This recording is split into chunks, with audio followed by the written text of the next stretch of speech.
You're just a piece of life, aren't you? Are you? No, that's not true.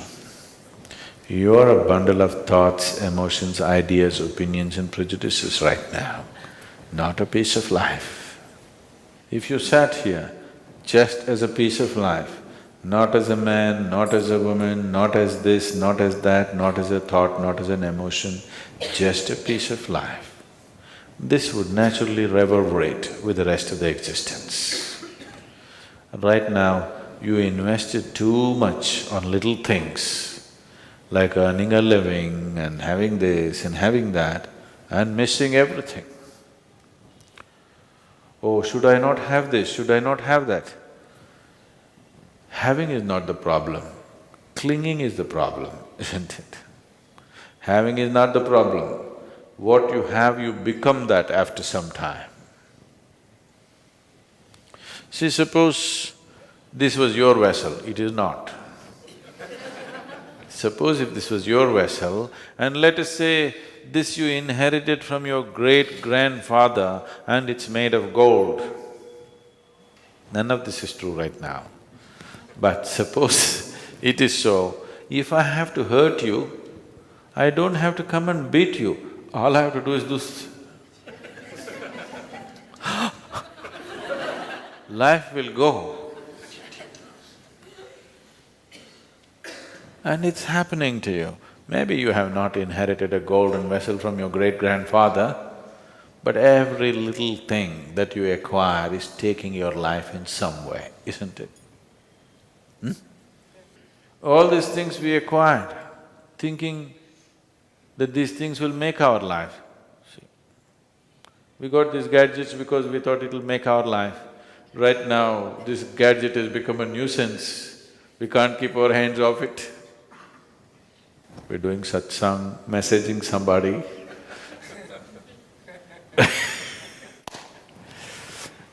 Communication, of course, but not a communion. So, once you've come here, you should not leave this place without knowing the full depth and dimension of what this life is about, isn't it? Nobody should leave without knowing this, because other things are subject to various realities. We do not know whether you will get to run 100 meters in 8 seconds, what do you… You can't do that. We do not know whether you'll climb Mount Everest or not. We do not know whether you'll earn $1 billion or not. But this much is possible. You can explore the full depth and dimension of what this is, because you don't need anybody's permission, you don't need any kind of anything. If you are willing, it's there, isn't it? You may be willing to climb Mount Everest, but your lungs may not be ready, your legs may not be ready. With this, it's not like that. It is not demanding any particular capability. It is not demanding any particular situation, only your willingness. But you see, your willingness comes in installments. Nothing wrong if you had a 10,000-year lifespan, nothing wrong. Fortunately, you don't have that, because if you hung around for 10,000 years, oh, what a miserable world this will be, isn't it? You may think whatever you want, but it's good you have come with an expiry date. Is it not good?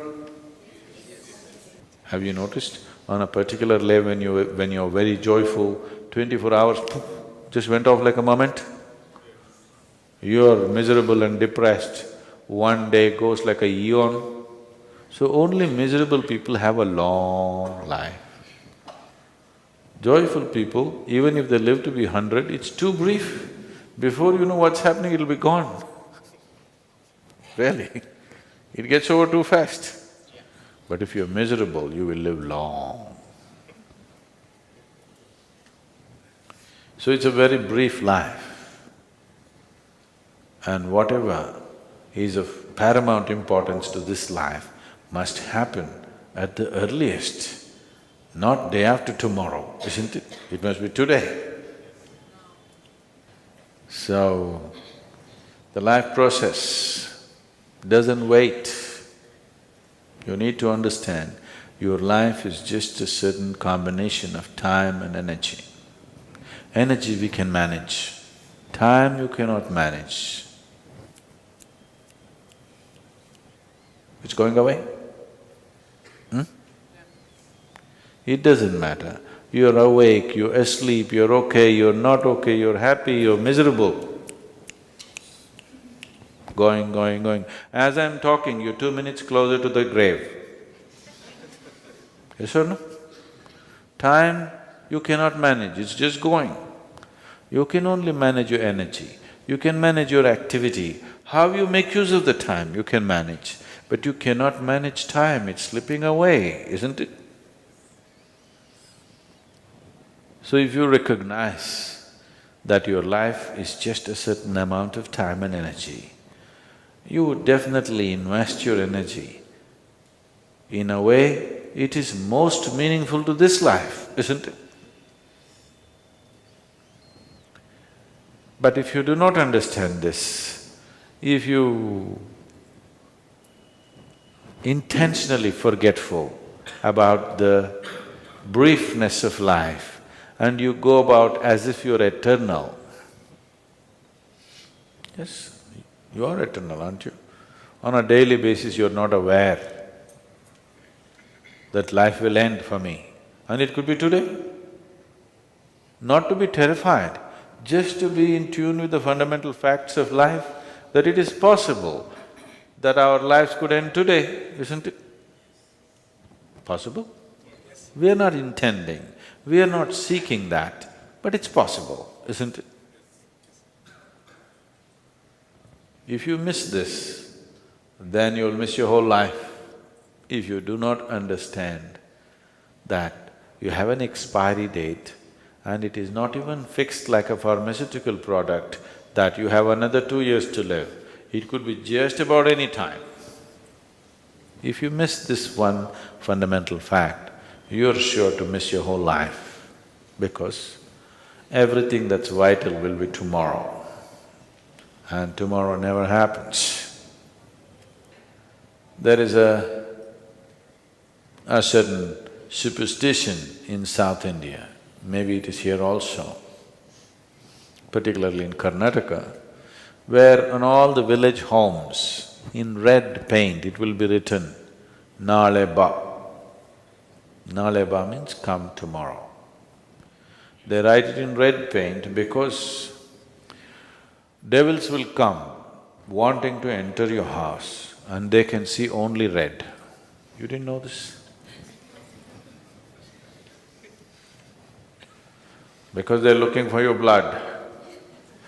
They can see only red color, so it's painted in red paint, Nale Ba. Devil comes to your house and says, okay, this house is tomorrow, and goes away. But the fact is, most human beings have done this not to the devil but to the divine. Nale Ba. If you've done it to the devil, it's okay, but you've done it to the divine, isn't it? Tomorrow. We'll meditate tomorrow? Yeah? So, knowing life is not some superhuman effort. If you stop being some other rubbish and just become life, which is what you are, knowing life is not far away, it's right here.